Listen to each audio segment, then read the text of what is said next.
ខ្ញុំសូមធ្វើការកត់សម្គាល់ពីទូនាទីរបស់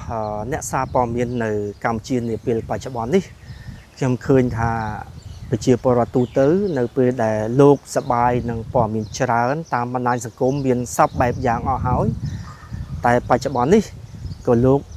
ចាប់ដើមបែរច្រើនដែរមករកអ្នកសារព័ត៌មានអាជីពវិញដែរអញ្ចឹងនេះគឺជារឿងសំខាន់ណាស់ដែលខ្ញុំចង់ចែកម្លែកពីការកត់សម្គាល់របស់ខ្ញុំហ្នឹង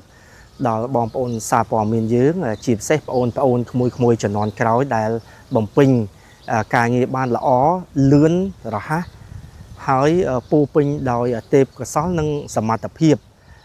ហើយក្នុងនោះក៏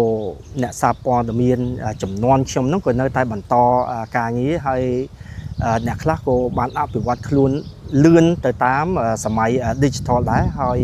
អ្នកសារព័ត៌មានចំនួនខ្ញុំខ្លះហ្នឹងក៏នៅតែរក្សាស្ថានភាពដដែលអញ្ចឹងយ៉ាងណាក៏ដោយនេះគឺជាការវិវត្តរបស់សង្គមទូទៅមិនថាតែនៅប្រទេសកម្ពុជាទេប្រទេសណាក៏ដូចគ្នាដែរ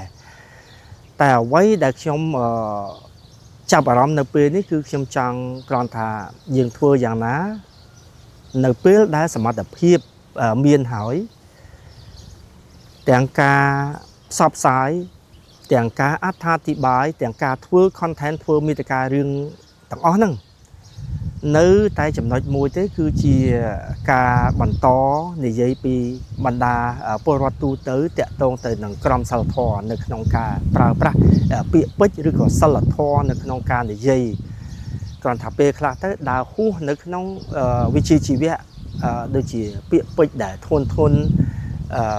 មានពាក្យខ្លះដូចថាយើងភាសាខ្មែរយើងគេហៅថាជេរប្រមាថឬក៏មាក់ងាយជាបុគ្គលនេះបុគ្គលនោះអញ្ចឹងអានេះគឺជាក្រមសីលធម៌មួយដែលគេបានបង្រៀនអ្នកសារព័ត៌មានថានៅពេលដែលការផ្សព្វផ្សាយអ្វីក៏ដោយគឺយើងត្រូវគោរពនៅភាពថ្លៃថ្នូរនៃវិជ្ជាជីវៈរបស់យើងនៃក្រមសីលធម៌របស់យើងខ្ញុំគិតថាបើសិនយើងអាចព្យាយាមរក្សាបានប្រព័ន្ធនឹងទៀតកាន់តែប្រសើរហើយសូមលើកទឹកចិត្តដល់បងប្អូនក្មួយក៏ដូចជាអ្នកសារព័ត៌មានចំនួនខ្ញុំហ្នឹងថាធ្វើយ៉ាងណាគឺយើងរក្សានៅគុណតម្លៃរបស់យើងដើម្បីឲ្យប្រជាពលរដ្ឋឲ្យសាធារណជនហ្នឹងបន្តគោរពឲ្យតម្លៃរបស់យើងជាជាង